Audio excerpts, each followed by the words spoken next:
नमस्कार, मैं दीपक कुमार आप सभी का स्वागत करता हूँ दादा डायलॉग। दोस्तों, आपने रामायण में एक किरदार काल नेमी नाम से जानते होइएगा।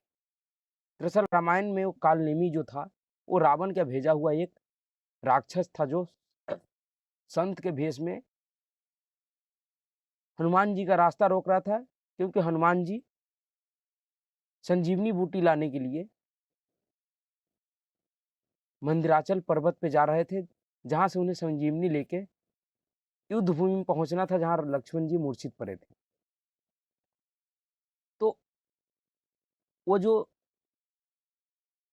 काल नेमी था, उसी तरह का राजनीति में भी बहुत सारे काल नेमी हैं।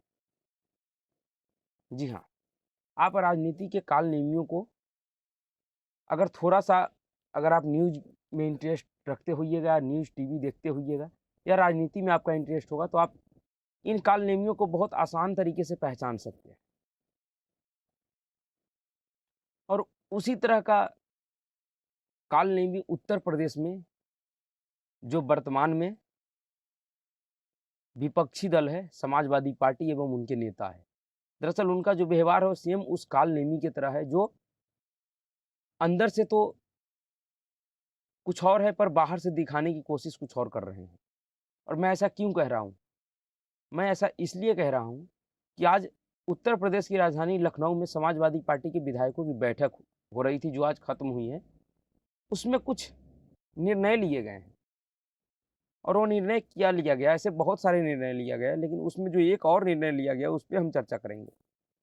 और हम इसी निर्णय के लेकर हम इस समाजवादी पार्टी एवं उनके नेताओं को काल नेमी शब्द संज्ञा दे रहे हैं, क्योंकि इनका जो चरित्र है, जो इन्होंने अभी काम किया है, वो बिल्कुल उसी काल नेमी के समान काम किया है। दरअसल उस बैठक में अख समाजवादी पार्टी का जो राष्ट्रीय अध्यक्ष है अखिलेश यादव, उन्होंने अपने सभी विधायकों को निर्देश दिया है कि वो रामचरितमानस पे पार्टी कोई चर्चा नहीं करेगी। दरअसल जिस रामचरितमानस को समाजवादी पार्टी का एमएलसी स्वामी प्रसाद मौर्य ने जलाया, उसके अपने पैरों के नीचे कुचला, उसे फाड़ा, उस स्वामी प्रसाद मौर्य ने क्या कहा था रामचरितमानस के लिए, जरा इसको सुनिए। अपमानित करने वाले रामचरितमानस की चौपाइयों के उन हिस्सों को आप प्रबंधित नहीं करते, संशोधित नहीं कराते, तो जब भी समाजवादी पार्टी की सरकार आएगी, मैं इस पर जरूर प्रतिबंध लगवाने का काम करूंगा।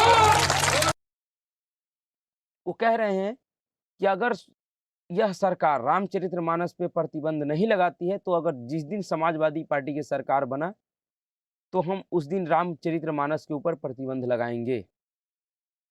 और जानते हैं, इन सारे विवाद के बाद रामचरितमानस को जलाने से लेके फाड़ने, कई तरह के गलत टिप्पणी करने के बावजूद स्वामी प्रसाद मौर्य को समाजवादी पार्टी ने कौन सा पद दिया? दरअसल उसे राष्ट्रीय समाजवादी पार्टी का राष्ट्रीय महासचिव बनाया गया। स्वामी प्रसाद मौर्य को समाजवादी पार्टी का राष्ट्रीय महासचिव बनाया गया। और कब बनाया गया? जब उन्होंने रामचरितमानस के ऊपर गंदी गद्दी जितनी भी उसके घर में स्वामी प्रसाद मौर्य अपने घर में जितनी भी गंदी गालियाँ सीखा था, जितना भी उनके माँ-बाप ने उसको सिखाया था, जितना भी उनको संस्कार दिया था, उस सारी हदों को पार कर दिया रामचरितमानस के बाद। उसके बाद अखिलेश यादव ने उसको प्रमोशन करके स्वामी प्रसाद मौर्य का राष्ट्रीय महासचिव बना दिया समाजवादी पार्टी का। और राष्ट्रीय महासचिव बना दिया यानी कि उसको प्रमोशन दे दिया। जबकि अगर अखिलेश यादव चाहते तो स्वामी प्रसाद मौर्य को जिस तरह का उसने टिप्पणी किया था रामचरितमानस के ऊपर, उसके लिए स्वामी प्रसाद मौर्य को दंडित किया कर सकते थे, उनको पार्टी से बाहर कर सकते थे, या उनके ऊपर कोई जुर्माना लगा सकते थे, या कुछ भी किसी भी तरीके से उनको एहसास दिला सकते थे कि आप इस तरह का बात नहीं कर सकते हैं। क्योंकि रामचरितमानस इस देश के सनातनी हिंदुओं का आस्था का सबसे बड़ा प्रतीक है। राम का चरित्र भारत का चरित्र है और उस इस भारत के चरित्र पे एक तरह से इसने लांछन लगाया था, उसको गाली दिया था स्वामी प्रसाद मौर्य ने और उसको इसने महासचिव बनाया राष्ट्र समाजवादी पार्टी का। और उसके बाद क्या हुआ? अभी 2-3 दिन पहले समाजवादी पार्टी का 2 विधायक समाजवादी पार्टी का 2 विधायक रोली तिवारी मिश्रा और ऋचा सिंह, दरअसल ये जो क्षेत्रीय छत्रप है, जिनकी पूरी राजनीतिक विरासत एक जाति और एक तुष्टीकरण के वोट के ऊपर चल रही थी आज तक, जिसकी शुरुआत ही इन्हीं एक जाति और एक तुष्टीकरण के वोटों के आधार पे हुआ था। उस पार्टी में अगर कोई ऐसा व्यक्ति जो अपने धर्म और संस्कृति के ऊपर जिसे गर्व हो, जो अपने धर्म के खिलाफ कोई बात नहीं सुन सकता, वह काम नहीं कर सकता है। और खास करके सनातन धर्म के लोग, सनातन धर्म के मानने वाला अगर कोई व्यक्ति है जो जिसे अपने सनातन धर्म पे गर्व हो और वो अपने सनातन के धर्म के बारे में कुछ भी गलत टिप्पणी नहीं सुनना चाहता, वह इन पार्टियों में नहीं काम कर सकता है। और अगर आपको इस पार्टी में काम करना है, इस पार्टी में रहना है, तो आपको अपने धर्म, अपने संस्कृति के ऊपर गाली सुनकर बर्दाश्त करना होगा, जब आप इस पार्टी में रह सकते हैं और काम कर सकते हैं।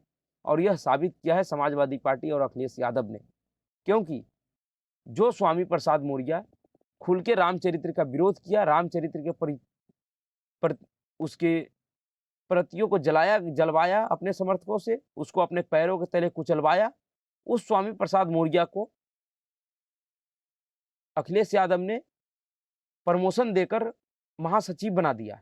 लेकिन समाजवादी पार्टी का ही 2 विधायक रोली तिवारी मिश्रा और ऋचा सिंह ने इस स्वामी प्रसाद मौर्य का विरोध किया था। उसने पार्टी का विरोध नहीं किया था, समाजवादी पार्टी का विरोध नहीं किया था। दरअसल उसने इस स्वामी प्रसाद मौर्य का विरोध किया था और उसके इस कृत्य का विरोध किया था। उन्होंने कहा था कि जिस तरह का स्वामी प्रसाद मौर्य का बयान है रामचरितमानस के ऊपर, वह गलत है, वह बर्दाश्त योग्य नहीं है। और उन्होंने स्वामी प्रसाद मौर्य का खुलकर मुखर विरोध किया था इन दोनों विधायकों ने। और जानते हैं इस दोनों विधायकों के साथ क्या हुआ? इस दोनों विधायकों को समाजवादी पार्टी ने अपने पार्टी से निष्कासित कर दिया, निलंबित कर दिया, हटा दिया, बाहर का रास्ता दिखा दिया।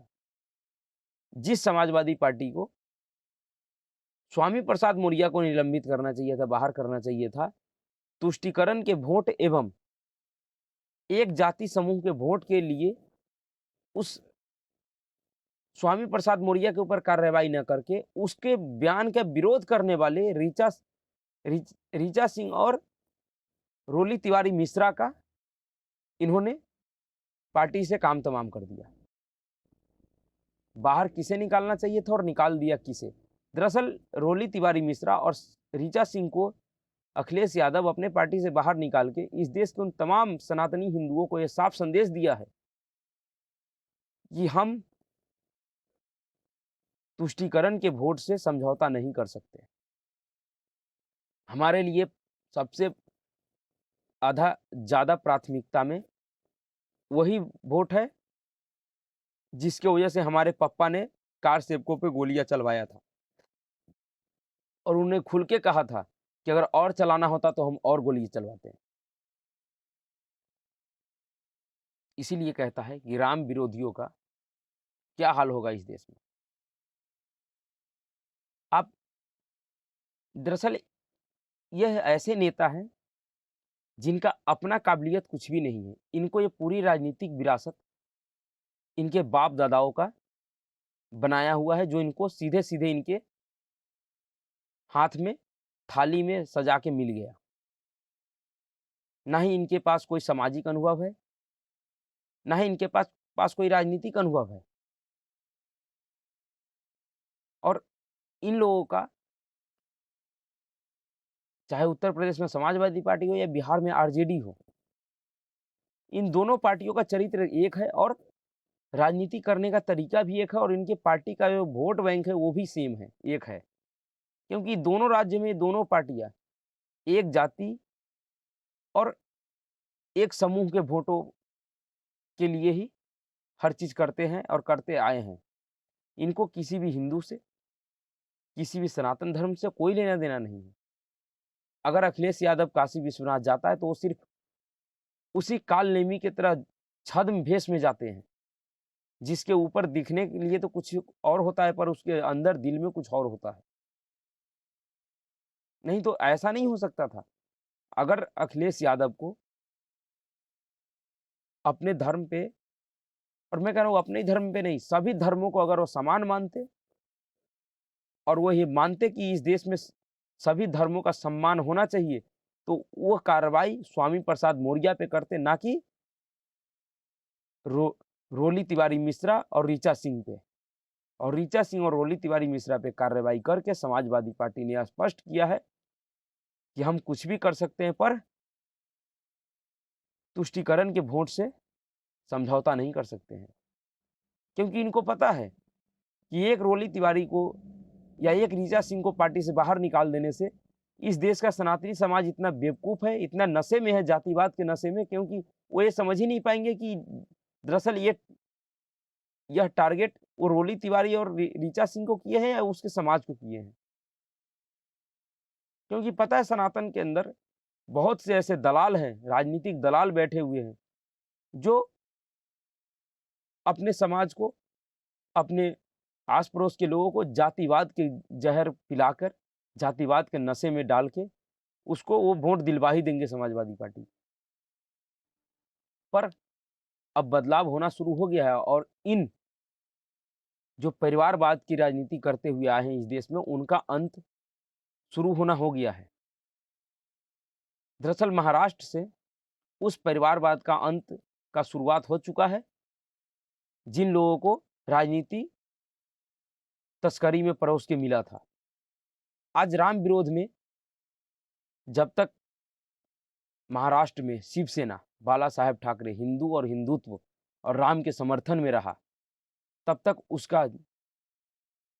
उसके जस का यासगान पूरे देश में चारों दिशाओं में उसका जस का गुणगान होता था।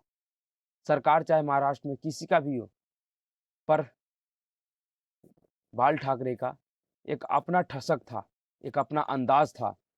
चाहे कितना भी बड़ा कोई नेता हो, चाहे राष्ट्रीय लेवल का हो या राज्य स्तर का हो, या कोई भी बड़ा सेलिब्रिटी हो, चाहे बॉलीवुड हॉलीवुड कोई भी हो, बाला साहब ठाकरे का सभी सम्मान करते थे। पर आज उसी के बेटे उद्धव ठाकरे और उनके पोते आदित्य ठाकरे के अस्तित्व संकट में पड़ गया है कि अब भारतीय राजनीति में लोग उनको जानेंगे कैसे, कब तक उसका नाम भारतीय राजनीति में रहेगा, सिर्फ राम विरोध में। और आप उन तमाम राम विरोधियों को देखिए क्या हाल है, क्या हाल हुआ है उनके साथ। चाहे वो मुलायम सिंह हो, चाहे लालू प्रसाद यादव हो, चाहे उद्धव ठाकरे हो, इन रामद्रोहियों को सजा मिली है और ऐसी ऐसी सजा मिली है कि जीवन भर याद रखे हैं। और इस स्वामी प्रसाद मौर्य को भी मिलेगा सजा। बेशक इसे समाजवादी पार्टी संरक्षण दे और इस संरक्षण से अपने तुष्टीकरण के वोट को स्पष्ट संदेश दे दे कि हम उन लोगों को प्रमोशन दे रहे हैं जो हिंदुओं को गाली दे सकते हैं। अगर ये ऋचा सिंह और रोली तिवारी मिश्रा भी अगर राम को रामचरितमानस के ऊपर गंदा टिप्पणी करते और स्वामी प्रसाद मौर्य का साथ देते, तो आज इसको पार्टी से नहीं निकाला जाता। क्योंकि अगर समाजवादी पार्टी हो या आरजेडी, इसमें अगर आपको काम करना है तो आपको हिंदुओं को गाली देना पड़ेगा। यह सबसे पहला शर्त है इन पार्टियों का। हिंदू धर्म को आपको टारगेट करना पड़ेगा, हिंदू ग्रंथ को आपको टारगेट करना पड़ेगा, उनको भला बुरा कहना होगा, जब ही आप इन पार्टियों में रह सकते हैं, काम कर सकते हैं। मैं नहीं कह रहा हूं कि और पार्टी के लोग नहीं बोलते हैं, और पार्टी के लोग भी बोलते होंगे, लेकिन उनके ऊपर कोई ना कोई कार्रवाई जरूर होता है पार्टी की तरफ से। पर जिस तरह से बिहार में आरजेडी और उत्तर प्रदेश में समाजवादी पार्टी रामचरितमानस के विरोध के बाद उन नेताओं को संरक्षण दिया है, उनको प्रमोशन दिया है, और जो उन नेताओं का विरोध किए उनको जिस तरह से पार्टी से बाहर किया है, इससे स्पष्ट हो जाता है कि इन लोगों का राजनीतिक चरित्र क्या है और ये लोग कालनेमी से अलग कैसे हैं। इसीलिए मैंने इन लोगों को कालनेमी का संज्ञा दिया है और इन जैसे काल नेमियों से इस देश के हिंदुओं को सावधान रहने की ज़रूरत है। क्योंकि ये जो काल नेमी है, ये बहुत ही खतरनाक है। इनके जो प्लान होते हैं, बहुत ही खतरनाक होते हैं। इनके स इनका व्यवहार वैसा ही होता है, जैसा उस काल नेमी का हनुमान जी के साथ था, कि दिखावा तो करते हैं कि ये आपके हितैषी है, पर ये आपके हितैषी होते नहीं हैं। अगर ये आपका कहीं पे साथ भी देते हैं, तो इसे पता होता है कि अगर ये आपका कहीं पे साथ देते, तो आप समझ जाइए कि आपका कोई बहुत बड़ा कार्य रुकवाने के लिए ये आपका छोटे से कार्य में मदद कर रहा है, और मदद नहीं, ये आपके टाइम को खराब कर रहा है। आपको ये भ्रमित कर रहा है, बरगला रहा है। इसलिए इन काल नेमियों से सावधान रहिए, इनको पहचानिए और अपने धर्म, सभ्यता एवं संस्कृति पे गर्व करिए। ऋचा सिंह और रोली तिवारी मिश्रा ने कहा भी है कि हम एक सनातनी ब्राह्मण हैं और हम इस तरह के शब्दों को बर्दाश्त नहीं कर सकते हैं। बिल्कुल सही बात है। इस तरह का शब्द जिस तरह से स्वामी प्रसाद मौर्य और बिहार में चंद्रशेखर यादव ने बोला है रामचरितमानस के ऊपर, उसे कोई भी सनातनी, सच्चा सनातनी हिंदू बर्दाश्त नहीं करेगा।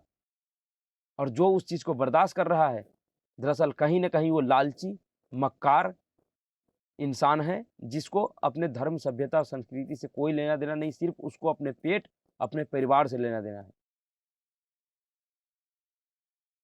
आप कुछ नहीं कर सकते, तो कम से कम विरोध ज़रूर कर सकते हैं। विरोध का बहुत बड़ा असर होता है। पर अगर विरोध ही भी नहीं कर सकते हैं, तो कब तक इनका समय रहेगा? जिस तरह से रामद्रोहियों का हिसाब-किताब राम ने किया है, इस तरह से इन स्वामी प्रसाद मौर्य और चंद्रशेखर यादवों का भी हिसाब-किताब एक दिन ज़रूर होगा। आप लोग देखिएगा। पर फिर भी लास्ट में यही कहूँगा कि इन रामद्रोहियों और इन काल नेमियों से सावधान रहिए और इनको पहचानिए। आँख मूंद के इनके नाम का मंजीरा मत बजाने लगिए कि हाँ, अब ये ठीक हो गए हैं, मंदिर चला गया तो ये हिंदू हो गए हैं। नहीं, एक और बहुत बड़ा रेडीमेड चुनावी हिंदू इस देश में घूम रहा है और 2024 तक लगातार घूमते रहेगा। ये सब उसी के चेले हैं, या ये कहें तो इन या वो या ऐसा कह लें कि ये सब लोग एक ही थाली के चट्टे-बट्टे हैं, जो सिर्फ़ और सिर्फ़ हिंदू समाज को मूर्ख बनाने पे तुले हुए और मूर्ख बनाने के लिए घूम रहे हैं। इससे ज़्यादा इनका कोई सरोकार नहीं है। तो अभी के लिए इतना ही। नमस्कार। अगर आपको ये वीडियो अच्छा लगा, तो वीडियो को लाइक कीजिए, शेयर कीजिए और चैनल को सब्सक्राइब कीजिए।